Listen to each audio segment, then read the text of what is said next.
Isa sa mga pangarap ko mga utol na makapag-grocery kami kasama yung buo kong pamilya ng sama-sama. Kasi sabi ko talaga sa sarili ko mga utol, once na makuha ko na talaga yung biyayang inaasam-asam ko, yung pamilya ko talaga ang unang-unang makakabinyag niyan. Kontento na ako mga utol kahit wala nang matira sa akin. Ang mahalaga sa akin masaya yung pamilya ko.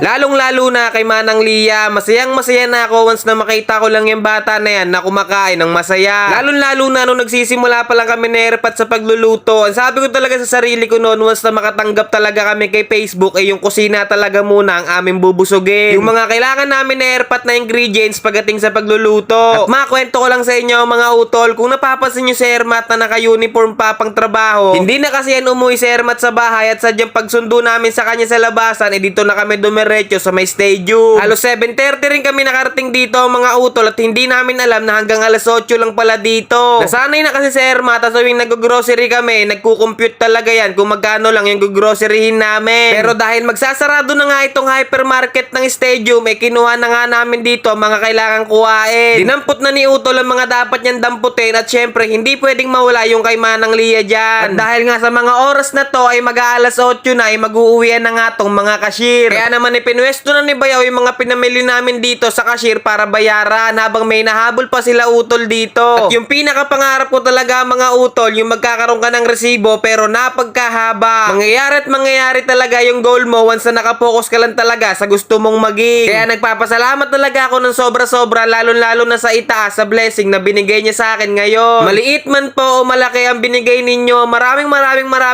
salamat po Ama. Kung napansin nyo nga mga utol sa mga pinamili namin, wala kayong nakitang bigas. Kauna-unahan na sana naming bibilin yung bigas mga utol, kaya lang nakita namin yung presyo na nagkakahalaga ng 1.5 to 1.6. Grabe mga utol, imagine niyo yon, sa bigas pa lang mapapakamot ka na sa ulo. At dahil nga ang ugali ng Pinoy ay dun laging nakadepende sa makakatipid, hindi na nga kami kumuha mga utol at syempre doon kami papabor sa makakamura. At dahil nga magsasara na ngayong hypermarket ng stadium, lumipat na nga kami dito sa may Dali. Sa sobrang pagmamadali nga namin doon sa stadium, hindi nga namin nadampot yung mga dapat damputin. Yung mga pang-importante, yung pang-stock talaga ng pang-isang buwan. Dito na nga rin kami sana bibili ng bigas mga utol kaya lang wala na silang stock na bigas. Kaya naman pinakuha ko na ng pinakuha si utol dito ng mga dilata ng pang-stock namin ng pang-isang buwan. Alam nyo mga utol, sa totoo lang, sa tuwing nakakanood talaga ako sa Facebook ng mga nag-grocery na pamilya, imbis na kainggitan ko sila, ginagawa ko silang inspirasyon. Ginagawa ko silang paninindigan sa sarili ko na kaya ko rin gawin yung ginagawa nila. Dahil para sa akin mga utol, kung kaiinggitan ko yung mga nakikita ko na wala ako, parang sinabi ko na rin sa sarili ko yon na hindi ko kayang gawin yung mga nagawa niya. Magkusuportahan natin mga utol dahil naniniwala ako na kung sino yung nagpapakumbaba siya rin ang iaangat ng Diyos. At alam kong basta may tiwala ka sa sarili mo at sinamahan mo ng sipag at tiyaga yung pangarap mo, asahan mo na kahit matagal, darating at darating yung pagkakataon na papabor sa'yo yung panahon.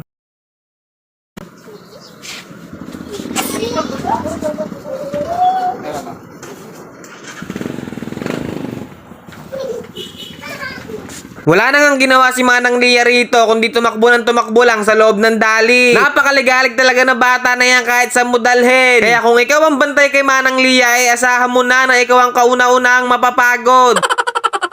At kung dito ka naman mamimili sa Dali mga utol, ikaw talaga ang magbabalot ng mga pinamili mo. Pagkatapos nga namin mag-grocery mga utol, dito na lang kami kakain sa Inasal dahil gabi na rin sa mga oras na to. Habang nag-grocery nga kami ni utol, si Bayaw naman pumunta na rito para makapagpa-reserve ng pwesto namin at makapag-order na. Kaya naman pagkatating namin dito talaga namang ready to eat na lang. At sa sobrang bisa nga rin dito mga utol, talaga namang buto na lang ang natira sa mga bawat plato. Kaya kung trip nyo rin kumain dito mga utol, i-recommend ko rin na kumain kayo rito dahil napaka-solid din naman. Dito lang to sa may Timalan sa gilid ng tulay katabi ng Andox. Pagka uwi nga namin dito sa bahay mga utol hinakot na nga ni Erpat tsaka ni Utol yung mga pinamili namin dito sa lamesa. Napakasarap talaga sa pakiramdam kapag nakikita mo mga ganyan. Ay teka, may nakalimutan.